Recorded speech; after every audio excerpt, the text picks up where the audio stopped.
get it done. You can't sit back and ponder on, because sometimes the people that we want to help or be involved will be no good for what we're doing. It just will not, So, yeah, it's a for example, not example, but if you have something precious, I think I was talking to some people about this Sunday. Not everybody, not everybody can put their hands into what you're doing. Right. Not everybody, because like I say, I know it.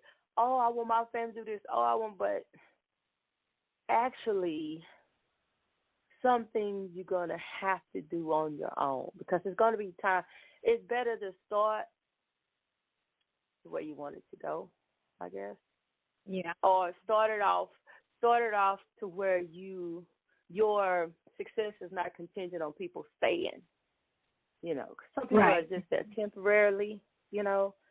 Some people are going to start out with you and then they got to venture off to do their own thing. So you have to really, really have a passion for what you're doing and know this is what you're supposed to be doing. I can get on the radio, I can get on a podcast and just go for it. No, no host with me. But that's because I've been doing it since 2009. I can put a magazine together in 2 days. But that's just because I've been doing, without a whole crew. You see what I'm saying? Right. Because I taught myself how to do everything. Right. And didn't get bitter about it. But a lot of times when we start stuff, we get so hung up and distracted with who's going to say you are so powerful and awesome and we get so caught up with the cheerleading team till we forget, hey, your passion needs to come from within you. Right. People walk away, if people fail you or whatever, disappoint you, can you still continue on with this vision? Is it your passion? That's the biggest thing I'm trying to say. Make sure it's your passion. And if it's your passion, then the answer to all those questions is yes. Mm-hmm. If anything else at the day says, you know what, we have other stuff to do, Right. Can you still do it? Then yes, you can. Yeah. Because really, and then guess what? You found out about yourself. You wasn't doing it for other people. See? Right. Some people, I'm going to veer over into this area right quick. Some people do things because other people are doing things. And when other people are not praising them, they can't continue on. So you realize, that's the place where you realize, I was never doing this for myself. I was doing this for other people. That's the worst thing you could ever do. The worst thing you could ever do is start off on a path because you're trying to, for example, there was a lot of things I was doing in my life so I could hear my dad say, I'm proud of you. Right. Because there was a lot of things I did that I was getting called stupid for, right? And when your father called you stupid, my God, I carried that with me for years, and then I had a baby at 6, at 17, folks was talking about me, folks were saying stuff. That stuff worked on me, but what it did was, it put me in a hamster wheel, where I was constantly making mistakes, but in an effort, right? It sounds crazy, but in an effort to get somebody to say, oh, she's not a total mess up. When I realized that's what I was doing it for, a lot of the things I was doing, I had to stop doing it, Even though I could do it, I had to stop doing it because I wasn't doing it. It wasn't my passion. I was just doing it because I could.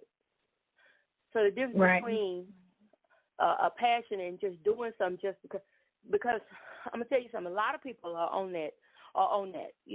That's why they need a cheerleading section. That's why they need people to confirm what they're doing. It's not your passion. People right. go all the way. People go all the way to New York or California and become stars. Has nothing to do with their parents. Have nothing. They're not worried about that. They are chasing their dreams, right? Right. So, y'all check your motives. Why are you doing stuff? Why are you, make sure it ain't because of other people or you're in competition or, I know people who sit around and I had to stop talking to them, but every conversation is about what I could have done or what I wanted to do. And it's, for me, as a person God has always given me something new, I can't be around a person like that. So most of the time I'm by myself. I can't because I'll get caught up in that zone of coulda, woulda, shoulda, and I was trying and nobody. I can't. I yeah. can't. Just saying. What do you think about that?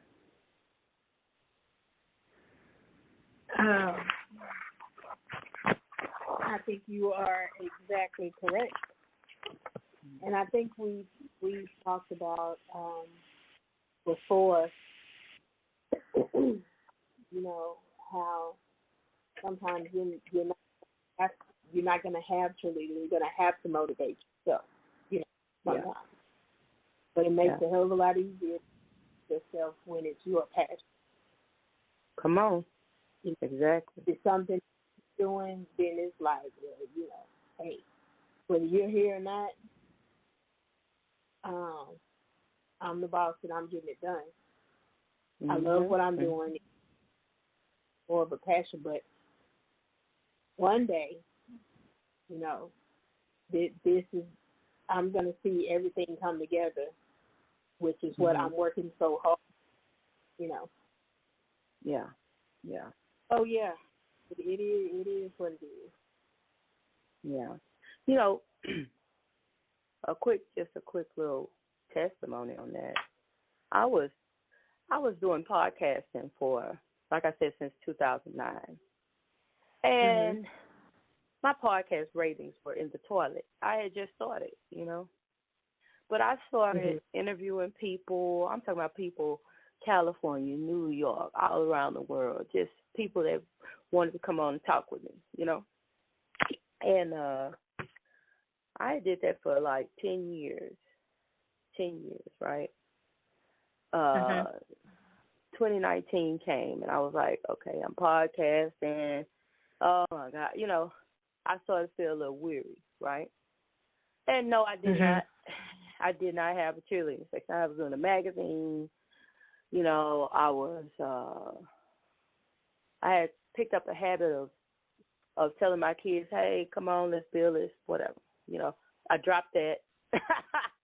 But in 2019, I started really questioning what I was doing, right? Now, mind you, I had the My Gospel Soul Awards. I had people dancing down the aisles of the church from South Africa, from West Africa. I had artists from all over the world, at this event. And right. So right in 2019, I'm about to lay it down because my ultimate goal was to be able to be not an epicenter, but to be a connection in Houston that people could come to and say, I need a rapper, I need a gospel singer, a gospel rapper, or whatever. And and so it had slowed down significantly, right? So I was laying in the bed on a Saturday morning, right? And I was on Instagram because I'm on social media, right? So I'm on Instagram. I'm scrolling, and so I see that I have messages. I don't check them much because people, just be sharing stuff, They're not talking to you. They just sharing something. So that Saturday morning, I checked and I have a message from Melba Moore, right? Right. So I'm like, yeah, right. You know, because people make dummy profiles. Right. I said to my husband, I said, okay. Wait a minute. Out of people, you would make a dummy, or you would expect somebody to make a dummy profile of? Uh-huh. I just wouldn't think Melba Moore would be one of them. I don't know. You know what I'm saying? That's where my mind was bad. Yeah. You know what I'm saying? Because but Melba is old school. Yeah. You know, she's old school when we were young. Yeah. So, yeah. So, you know, well, for me, in my life, I'm thinking, hey, this is a dummy, right? This is a dummy. It's a dummy profile, you know. So I let James read. I'm like, my husband, I say, hey, baby, look at this. This Miss from Melba Moore telling me she want to be on my show, right? Right. He was like, look, he's the optimistic person, right? That's right. Okay, anyway. So he says, baby, just respond. Might be her, right? I'm like, oh, okay. I'm being funny because, you know, I'm very sarcastic. So I responded. So she told me, yeah, would love to come on your show. I have a new project. This is what she typed. She said, so I'm going to give you my manager's number. I'm like, okay, give me your manager's number, right? I'm talking to a Melba Moore manager on the phone, and he's telling me, so, you know, does she need to call in? What does she need to do? You know, she's getting ready to go on tour, you know, and she has a new project, and we're just trying to get it out there. And we saw your podcast and wanted to. I'm like, wait a minute. I said, this for real. Oh, God. So he was like, okay, let's go ahead. Let's set up. Give me your email. I'm going to send you some promo pictures, you know, for the show and everything. What else do you need? I said, well, you know, I need the song, blah, blah, blah, blah. Me and James are sat up in the bed. I'm looking at him like, he's like, write it down. You got a pen, write it. I was like, right, I don't need to write nothing down. They email now, right? So, for sure, her manager emailed me. Now, I'm telling this story. Well, we went through a whole interview on the show. It was awesome, powerful, right? But I'm saying it because you have to know even when business is slow, it's still what you do is still a part of you. Might be slow, you know, something like I still blog on my magazine, right? And the magazine website is still growing. The podcast, I have now sectioned it off and have started setting up a network, right? A network of shows.